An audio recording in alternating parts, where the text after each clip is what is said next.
മമ്മതേ അവിടെ നിന്നേ. അമ്മ നിക്ക്. എന്തിയാ മമ്മു?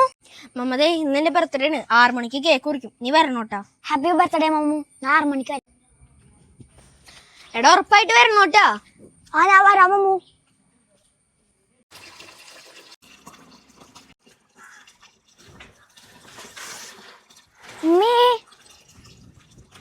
ഉമ്മി അപ്പുറത്തുള്ള മമ്മൂന്റെ ബർത്ത്ഡേ ആണ്.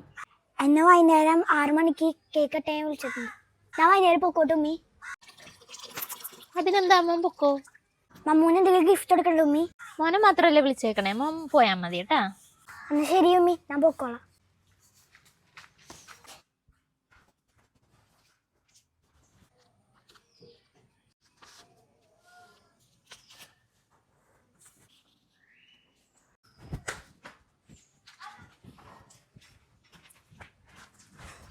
ഉമ്മി എന്താ മോനെ? മമ്മു ഞാൻ വൈകുന്നേരം 50 രൂപ ബർത്ത്ഡേ ഗിഫ്റ്റ് കൊടുക്കുന്നുണ്ടോ? മോൻ കൊടുത്തോ? വാ വാ വാ വാ ബർത്ത്ഡേ കാരനെ തരിക. വാ വാ റംസേ, അവനെത്തി വാ. അപ്പേ കേക്ക് കട്ട് ചെയ്യല്ലേ?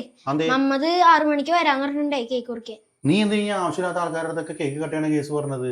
ആകെ തന്നെ 1 kg കേക്കാണ്. ഇത് എല്ലാവരും കൊടുക്കാനുണ്ടാ? ഇത് ഉമ്മയുടെ എൻ്റെ ആൾക്കാരൊക്കെ വരും വൈകുന്നേരം ആകുമ്പോ, പെങ്ങന്മാരും അവളുടെ അനിയന്മാരും ഒക്കെ എല്ലാവർക്കും കൊടുക്കാൻ. ഇത് തികയോ ഇത് റംസിയെ? ഞാൻ കേട്ട്. നീ എന്തിന്റെ ആവശ്യമില്ലാത്ത ആൾക്കാരനൊക്കെ ഈ വിളിക്കാൻ നിൽക്കണേ? അല്ലെങ്കിൽ തന്നെ നമുക്ക് തന്നെ തികയൂല ഈ കേക്ക്. ഇപ്പൊ അവർക്ക് കേക്ക് കൊടുത്തു കഴിഞ്ഞാൽ അവൻ പോയി അവന്റെ വേറെ കൂട്ടുകാരന്മാരുടെ അടുത്ത് പറയും, അവരെ ക്ഷണിച്ചിട്ടാന്ന് പറഞ്ഞുകൊണ്ട് അവർ നിന്റെ അടുത്തൊന്ന് പരാതി പറയും. വെറുതെ തന്നെ ഈ ആവശ്യമില്ലാതെ വള്ളി മലയും പിടിക്കണേ. നീ അവൻ്റെ അടുത്ത് പറ, അവനോട് ഒഴിവാക്ക്. എന്നിട്ട് രാത്രി 12 മണിക്ക് കേക്ക് കുറിക്കണെന്നൊക്കെ പറ.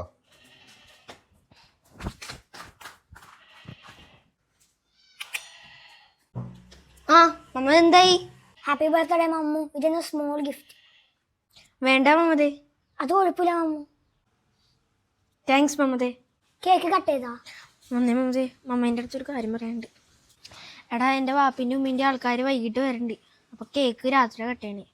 രാത്രി എപ്പോഴാ? അവിടെ ഒരു 12 മണിയാവും. അയ്യോ മമ്മു, ഞാൻ നല്ല ഉറക്കത്തിലായിരിക്കില്ല. സാറില്ല മമ്മതേ, നാളെ രാവിലെ ഞാൻ കേക്ക് നിനക്ക് തരാം. അത് ശരി മമ്മു, നാളെ കാണാം.